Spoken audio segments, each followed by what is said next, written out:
श्री शिवाय नमस्तुभ्यम। जैसा कि हम सभी को पता है कि आज है 2 सितंबर का बहुत ही प्यारा सा दिन और आज है मंगलवार का दिन। और आप सभी को तो पता है कि मंगलवार का दिन किन्हें समर्पित होता है? हनुमान जी महाराज के लिए। तो आज का दिन हम समर्पित कर रहे हैं गतिमान भगवान यानी कि हनुमान जी महाराज के छोटे भाई, दूसरे नंबर के भाई गतिमान भगवान। तो उनके नाम से आज हम ये उपाय करने जा रहे हैं और ये उपाय आप लोगों के लिए बहुत ही ज़्यादा चमत्कारी साबित होने वाला है, क्योंकि गतिमान भगवान के नाम से अगर आप कोई भी उपाय कर लेते हैं तो आपकी जो धन की गति होती है वो बढ़ जाती है। आप जो भी कार्य करते हैं वो तीव्र गति से पूरा होता है।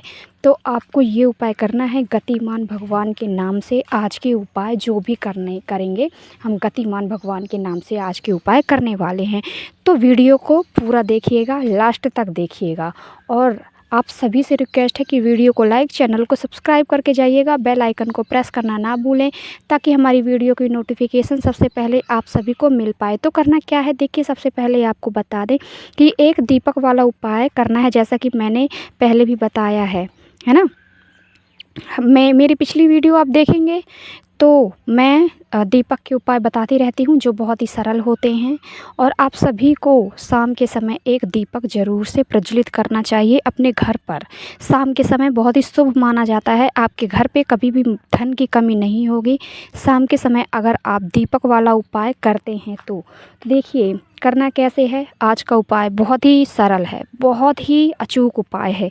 गतिमान भगवान के नाम से आज का उपाय करना है मंगलवार के दिन के, ठीक है। तो करना क्या है, देखिए आपको एक दीपक लेना है। दीपक यहाँ पे मिट्टी का ले सकते हैं, मिट्टी का पुराना दीपक ले लेते हैं तो बहुत ही ज़्यादा शुभ होता है, क्योंकि कहते हैं जितना पुराना दीपक होता है उतना ही ज़्यादा उसमें चमत्कार होता है, उतना ही ज़्यादा शक्तिशाली माना जाता है, उतना ही ज़्यादा दिव्य माना जाता है पुराना दीपक। तो आपको दीपक लेना है। यदि पुराना नहीं है तो आप नया भी ले सकते हैं, मिट्टी का नहीं है तो आप आटे का भी दीपक बना सकते हैं। तो जैसा आपको सुविधा लगे आप ले लीजिए दीपक।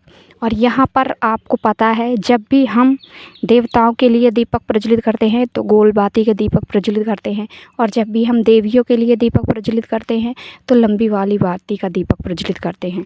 तो आप लोगों को यहाँ बता दें कि आज हम गतिमान भगवान के नाम से हम ये दीपक प्रज्वलित करने वाले हैं। तो आपको यहाँ पर गोल बाती वाला दीपक प्रज्वलित करना है। तो आपको लेना क्या है, आपको गोल बाती चाहिए। यहाँ पर गोल बाती ले लीजिए। साथ में देखिए हनुमान जी महाराज को कौन से तेल का दीपक प्रज्वलित किया जाता है, सरसों के तेल का। तो आपको यहाँ पर सरसों का तेल ही लेना है, तो सरसों का तेल आप ले लीजिए। साथ में आपको लौंग लेनी है, लौंग वाला दीपक। मेरा थंबनेल आपने देखा होगा, लौंग वाला दीपक है ना। तो आपको लौंग लेना है। यहाँ पर कितने लौंग लेना है, 2 लौंग लेना है।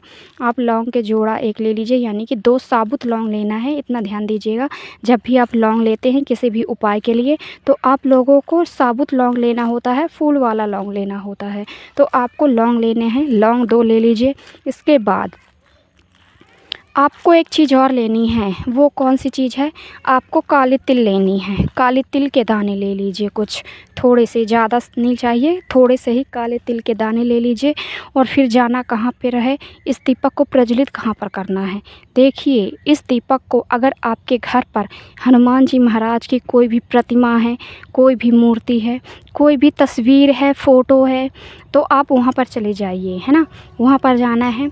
अगर हनुमान जी महाराज की जगह पर बालाजी महाराज की प्रतिमा है, मूर्ति है, तो वहाँ पर आप इस उपाय को कर सकते हैं। तो जाएंगे आप, जाने के बाद करना क्या है, सबसे पहले आपको दीपक रखना है जहाँ पर, वहाँ पर आपको सबसे पहले काले तिल के दाने रख दीजिए। हनुमान जी महाराज की प्रतिमा मूर्ति के सामने आप काले तिल के दाने रख दीजिए। और फिर इसके बाद करना क्या है, आप दीपक रखेंगे। जो आपने दीपक बनाया था ना गोल बाती वाला, सरसों के तेल वाला, उस दीपक को रख देना है काले तिल के ऊपर। और फिर हनुमान जी महाराज का आवाहन करना है, गतिमान भगवान का आवाहन करना है, उनका स्मरण करना है और उनसे प्रार्थना करनी है हैं। जो भी आपकी मनोकामना है, जो भी आपका कार्य पूरा नहीं हो रहा है, तो आप गतिमान भगवान से प्रार्थना कर लीजिए, उनका आवाहन कर लीजिए, उनका स्मरण कर लीजिए और फिर आपको ये दीपक प्रज्वलित कर देना है। गतिमान भगवान का नाम लेते हुए ये दीपक आप प्रज्वलित कर दीजिए, ठीक है। ये देखिए, ये उपाय बहुत ही सरल है और बहुत ही छोटा सा उपाय है, लेकिन इसका जो चमत्कार है बहुत ही ज़्यादा होने वाला है, क्योंकि गतिमान भगवान के नाम से आप ये उपाय कर रहे हैं और आपका जो धन की गति है रुक चुकी है, वो आपके धन की गति तीव्र होने वाली है। आपका जो भी कार्य है वो दुगनी तेज़ी से बढ़ने वाला है।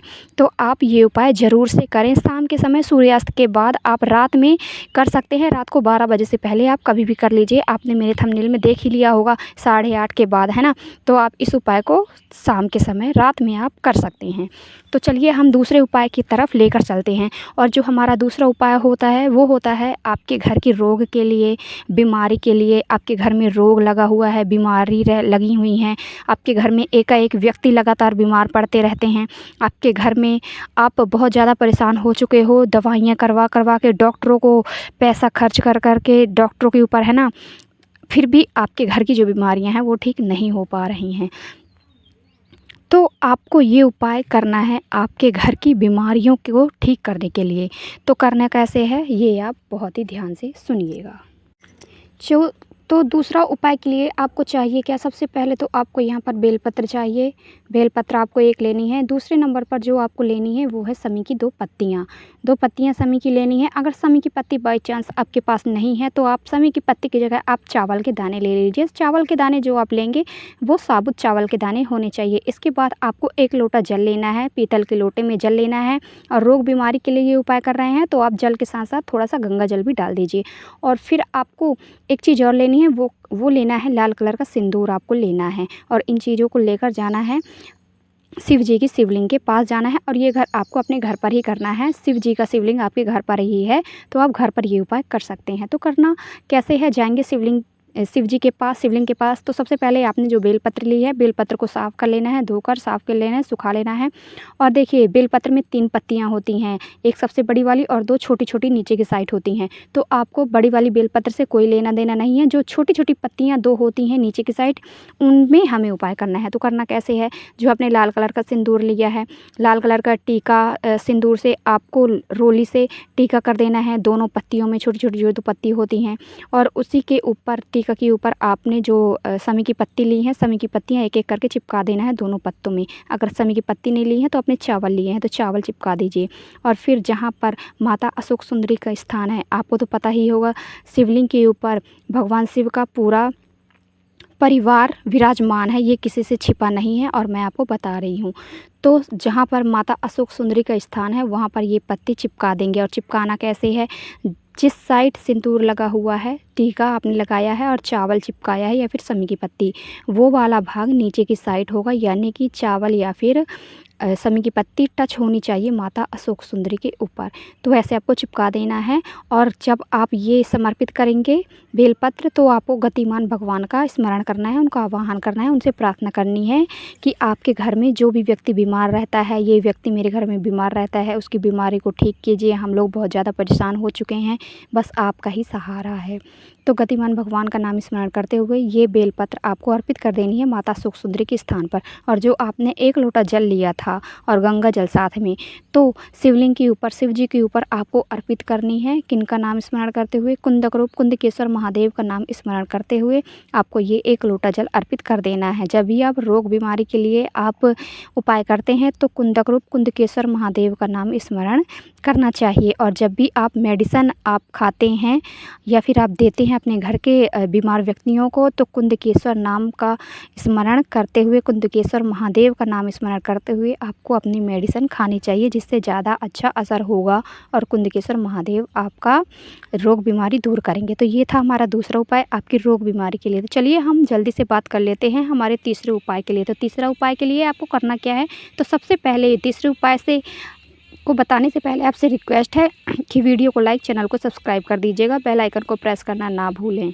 तो हमारा जो तीसरा उपाय है वो आपकी इच्छा पूर्ति के लिए है। आपकी इच्छाएँ जो पूरी नहीं हो रही हैं, आपकी मनोकामनाएँ उसके लिए है। तो इस तीसरे उपाय के लिए आपको चाहिए है यहाँ पर बेलपत्र आपको एक लेनी है और साथ में आपको पीला चंदन लेना है और 1 लोटा जल आपको लेना है और गंगा जल डालना है जल में। और साथ में एक चीज़, जब भी आप मंगलवार का उपाय करते हैं तो एक चीज़ हमें लेना होता है, वो है काले तिल के दाने लेने हैं। तो इन सारी चीज़ों को लेकर आपको जाना है महादेव की शिवलिंग के पास। आपको ये उपाय घर पर ही करना है। तो घर पर करना है तो जाइए शिवलिंग जी के पास, महादेव की शिवलिंग के पास।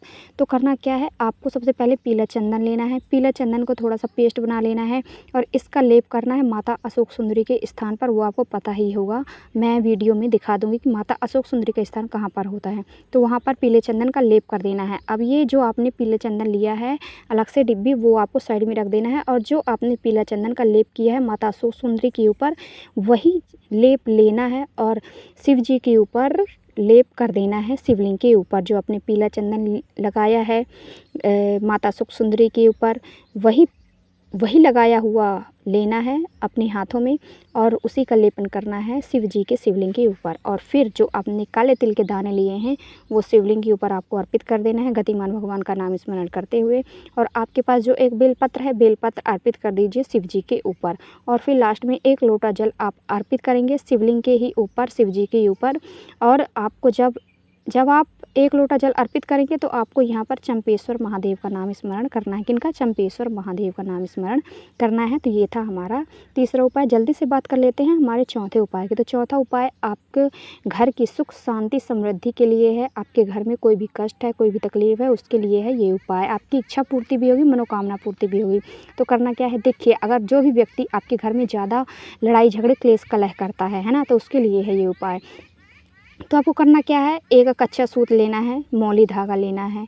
आप अपनी हाइट का ले सकते हैं या फिर जो भी व्यक्ति आपके घर में ज़्यादा लड़ाई झगड़े करता है उसकी हाइट का एक कच्चा सूत ले लीजिए। और फिर जितनी भी उसकी उम्र है, जैसे कि कोई व्यक्ति आपका 20 साल का है ना, तो 20 आपको लेना है लौंग यहाँ पर। और उन्हीं 20 लौंगों को आपने जो मौली धागा लिया है उसके ऊपर आप उसी में बांध देंगे, एक माला टाइप का तैयार कर लेंगे। 20 लौंग को बांध देंगे कच्चे सूत में और एक माला बनाकर आपको ये माला अर्पित करना है। आपके घर पर हनुमान जी महाराज का कोई भी प्रतिमा है, मूर्ति है, तो ये माला आप अर्पित करेंगे हनुमान जी महाराज को, उस व्यक्ति का नाम लेते हुए, उसका गोत्र बोलते हुए और उस व्यक्ति के लिए प्रार्थना करते हुए हनुमान जी महाराज से। तो ये थे हमारे चारों उपाय। तो ये उपाय ज़रूर कीजिएगा। वीडियो को लाइक, चैनल को सब्सक्राइब करके जाइएगा। बेल आइकन को प्रेस करना ना भूलें ताकि हमारी वीडियो की नोटिफिकेशन सबसे पहले आपको मिल सके। और कमेंट बॉक्स में जयकारा ज़रूर लगाएं। तो चलिए हम मिलते हैं हमारी नेक्स्ट वीडियो में। आपका दिन शुभ हो, मंगलमय हो, यही कामना रहेगी मेरी हमेशा ईश्वर से। हर हर महादेव, जय शिव शंभू। जय हो भोलेनाथ की, जय हो गतिमान भगवान की, जय हो संकट मोचन हनुमान की, जय हो बालाजी महाराज की।